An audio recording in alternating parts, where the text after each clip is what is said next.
The father recklessly opened fire, causing his son to be savagely mauled by a lion. Though he fired again to stop the attack, he still couldn't reverse the brutal outcome. In the end, he could only watch helplessly as his son was dragged away. Just when everyone thought the boy was surely dead, a single drop of the lion's blood accidentally dripped into the boy's wound. Human and beast DNA began to merge, and Craven's body started to transform. Though his father later avenged him, Craven's heart was still filled with hatred. He despised his father's cold-bloodedness and killing completely disillusioned with his family. That night, he decided to run away from home. But suddenly, the tiles beneath his feet shattered and he plummeted down, yet miraculously landed firmly on his feet. Craven couldn't believe his eyes. Little did he know his body's changes were just beginning. The next day, the ground suddenly shook violently. He turned to look and saw a massive herd of buffalo stampeding toward him. There was no time to dodge. He crouched down in terror, covering his head, expecting to be trampled into a bloody pulp. But at the moment of impact, the entire herd swerved around him,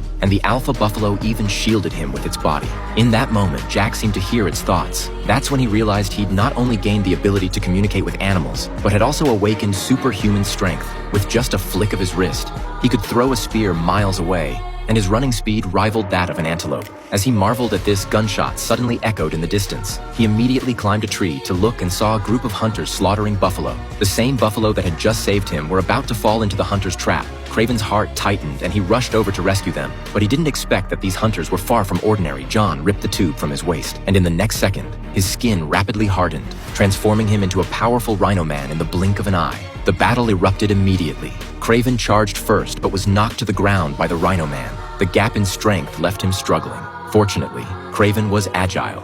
After breaking free, he tried to ram the rhino man with a truck, but the rhino man stopped it bare-handed. Using nothing but brute force, he lifted the entire truck. After several rounds, Craven was covered in wounds. No matter what he tried, he couldn't penetrate the rhino man's iron defense. At this life-or-death moment, he spotted a weakness at the rhino man's waist. So with every ounce of strength, he drove an iron rod deep into it. The rhino man finally crashed to the ground.